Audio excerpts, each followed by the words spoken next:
Gypsy Rose's ex-boyfriend Dan Glidwell testified in court, but it was not televised, and now that the FOIAs have been released, we now have the transcript of the testimony. I'm going to be reading a short excerpt of what he said in his testimony about Gypsy. So yeah, here it is. So I'm just going to put a face with the testimony. This is Dan. This was Gypsy's first boyfriend, even though she told Nick she had never had a boyfriend and told the court that she never had a boyfriend. So here's the face to the testimony. Now, mind you, this transcript is from Nick's trial, not Gypsy, because Gypsy never went to trial. So that's why it may sound a little off, but it's because it's Nick's trial. Okay, I'm going to start. Further, counsel failed to establish that Gypsy suggested Nicholas did not need to wear gloves at the time of the unaliving. Arguably, this suggests that she wanted him to leave prints on the thing that he did it with. When first confronted by law enforcement that her mother was unalived, Gypsy feigned a complete lack of knowledge about her unaliving and stated that she would slap her boyfriend if he did something stupid. She tells the officer her birthday is in 1995 to make herself younger, when in fact it was 1991. She suggests she could call her mother for a list of her medications and tells the detective that her mother told her there was something dangerous about Nicholas and compared him to Jeffrey Dahmer, all suggestive of the fact that Gypsy planned to try and frame and implicate Nicholas and exonerate herself. Trial counsel was ineffective for unreasonably and prejudicially failing to investigate and present this evidence through Gypsy to support their theory and to contradict the state's theory of their case. Now, Dan Glidwell's part. Counsel was ineffective for failing to investigate a call Daniel Glidwell at trial. To call him, I'm sorry. Gypsy referenced a friend that she attempted to run off with in 2011. Had Mr. Glidwell been called, he would have, I can't see it because it's recording, that he met Gypsy Blanchard at VisionCon in Springfield, Missouri in 2011. He would testify that they communicated by Facebook or cell phone. Gypsy switched her cell phone accounts and usernames often.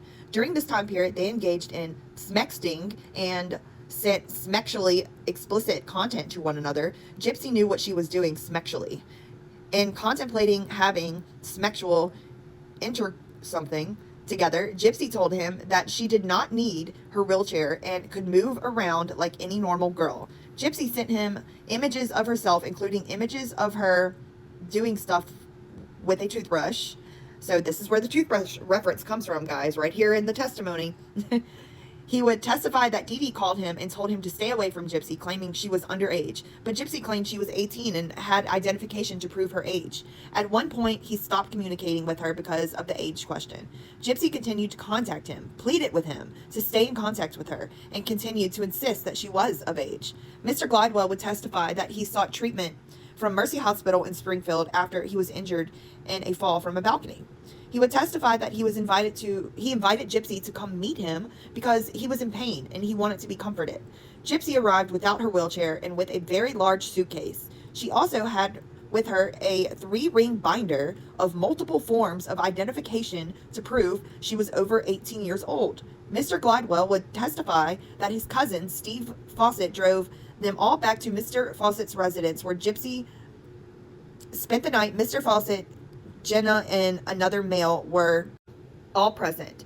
Dan and Gypsy made plans for their future together. He would testify that the next morning, they woke up to find Gypsy's mother, Dee Dee Blanchard, in the house. Dee Dee claimed that identifications were wrong. Gypsy was underage and told Dan to stay away. He would testify that they stayed in contact online until 2014 when he had a serious girlfriend. Even after telling Gypsy he was no longer interested, Gypsy continued for a long time to send highly provocative messages and images to try to get him to respond.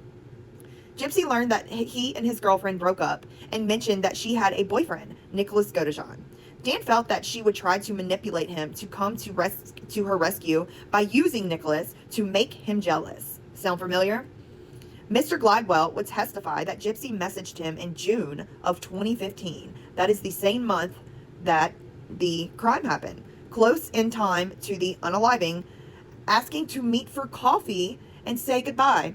He did not know if she wanted to have smex or just say goodbye, but he thought better of it and did not go. He will testify that after he learned the fact that Gypsy's mother was unalived when she asked to meet with him, Counsel's failure to investigate and call Dan Glidwell as a witness at trial, Nick's trial, resulted in prejudice to Mr. Godejohn. You cannot tell me that that does not sound like the same exact Gypsy Rose that we are seeing play out today. Like, come on now, think about it, y'all. That literally is what she's doing. Not only that, but remember when she made that text message or phone call, whatever, I believe it was a text, to Nicolas Godejohn and asked him, hey, I'm about to go have coffee with a friend and we're going to do the hanky-panky, whatever.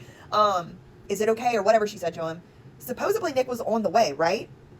So how did Dan already know that Dee Dee was gone whenever Gypsy called or texted him or whatever and said, can we meet up? And he refused because that was one of the reasons that I got out of that. That's what I got out of that. Is that what y'all got out of that? I don't know. Did I read that wrong? I don't know. But if so, that's kind of wild. Because that timeline, like we've all been saying, everybody on the internet that's been talking about this has been saying the timeline does not add up.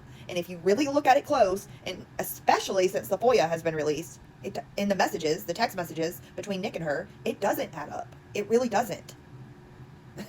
I don't know. What are y'all's thoughts? Please reread that for me and tell me if I'm crazy, because I'm pretty sure I read that right. Anyway, y'all have a great night.